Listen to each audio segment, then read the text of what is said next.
Well, the Bangladesh Nationalist Party secures a resounding mandate in an election intended to draw a line under years of political unrest. The Election Commission says the BNP-led alliance has secured a more than two-third majority with 212 out of 299 seats in parliament. Turnout hitting close to 60% in the first vote since a youth-led uprising toppled the government under Prime Minister Sheikh Hasina in 2024. Voters also endorsing a sweeping democratic charter in a referendum on constitutional reforms.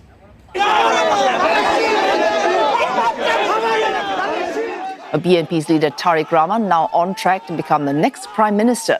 India's Prime Minister Narendra Modi says he spoke with Mr. Rahman just hours after the party declared victory.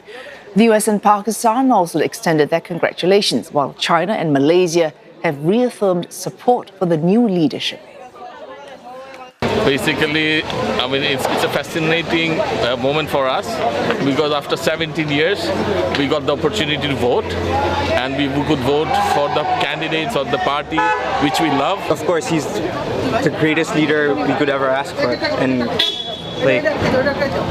I don't know. I really hope he is the change that we were looking for after whatever happened in July. Our chief rival Jamaat-e-Islami has questioned the outcome, pointed to what it calls repeated inconsistencies in vote counting. But leader Shafiqur Rahman has promised to pursue, quote, positive politics after conceding defeat. The man getting ready to lead Bangladesh out of political and economic uncertainty is no stranger to politics. 60-year-old Tariq Rahman hails from the Zia political dynasty that ruled the country for decades. He's the son of the late Khalida Zia, the country's first female prime minister, and former president Zia Rahman, who was assassinated in 1981. Tariq Rahman is married to the daughter of a former Bangladeshi Navy chief.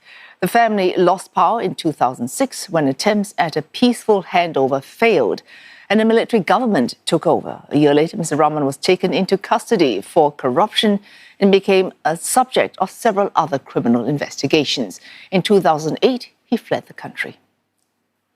10 years later, while in exile, Mr. Rahman was sentenced to life imprisonment for a 2004 grenade attack that killed more than 20 people. Then Prime Minister Sheikh Hasina, as his mother's biggest rival, survived this attack. Mr. Rahman will remain in self-imposed exile for another 7 years. He returned home less than 2 months ago, just before his mother died. By then, all charges against him had been dropped and convictions overturned following Sheikh Hasina's ouster in August 2024. It was then that he officially became leader of the Bangladesh Nationalist Party. Mr. Rahman has held several key positions in the BNP since his 30s, but never a government position. Today, he's poised to become Prime Minister 20 years since his mother was last in power. From party headquarters to the Prime Minister's office, Tariq Rahman faces insurmountable challenges ahead. His return and campaign have reignited corruption allegations. The economy has continued a downward spiral, and the country has yet to find stability in the aftermath of the ouster of Sheikh Hasina.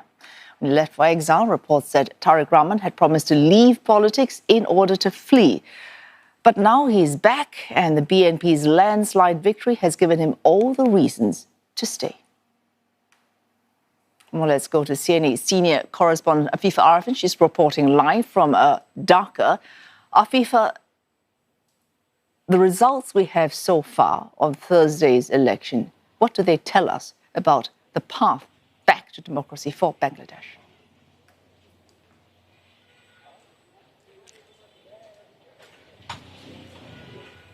Well, it basically tells us that this marks a very decisive political reset. We saw the Bangladesh Nationalist Party there winning a supermajority, more than two-thirds of the seats, more than 200 seats out of the 299 seats that are being contested. And so that's really a commanding majority that they've managed to secure following a year and a half of political unrest after that student-led uprising triggered nationwide protests leading to the Sheikh Hasina government being thrown out back in 2020. 2024. Now, I'm actually here, Wei Su, outside of the BNP's office, one of their offices here in Gulshan in Dhaka. And inside that building is where the party's Prime Minister candidate, Tariq Rahman, is in together with a couple of the senior leadership of the BNP.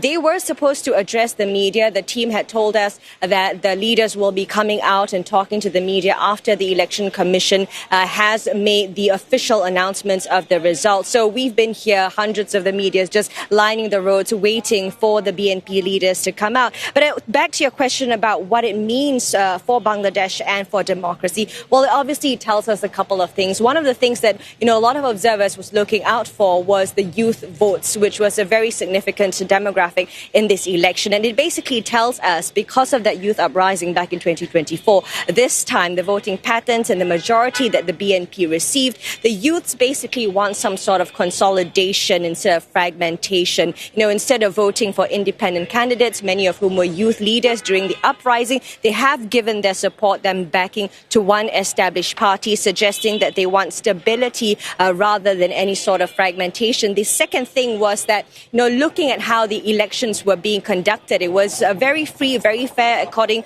to a lot of international observers. Hundreds of thousands of security personnel were deployed. There were no major violence that occurred. Of course, there were some skirmishes here and there. And the turnout was quite big at about 60%. Even in the referendum votes, more than 60, almost 70% as well. So these are good indications of, the country moving towards a freer democracy.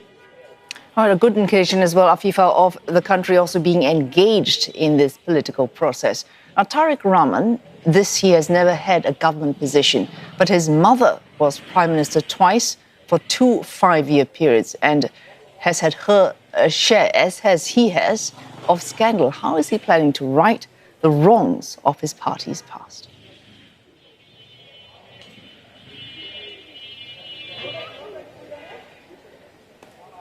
That's right. So the BNP, of course, returns to power with a very strong mandate, but it also comes with a lot of historical baggage. It has a lot of, alleged cases of corruption as well as confrontational politics in the past. Like you said, this time round in its manifesto and even throughout the campaign, we have seen how BNP is trying to break away from that sort of past, trying to move away from all patterns of politics, all patterns of misgovernance. So one of the things they did was, of course, to endorse the July Charter. That is a key list of, proposed changes to the Constitution. Among them are things like limiting the term of the Prime Minister to just 2 terms of 10 years and also to form a bicameral parliament, really suggesting that they too want more accountability in governance, and they also want to reduce that one-party dominance. In terms of the economy, it's another thing that they've been promising their supporters, that they want to revive the economy to create more jobs for the youths as well, and to have about 1 million jobs in the ICT sector, and also to restore confidence among investors to bring in more foreign money here into Bangladesh. But of course, all of these are just promises. And a lot of the youths tell me that their support is, of course, conditional, that if they don't deliver on all these promises that they make, that the youths are not afraid to bring their voices back to the streets. So it is day one for the BNP after securing the supermajority. And we'll have to see how things play out after the Prime Minister has been sworn in, formed his government and his cabinet, and parliament is finally sitting.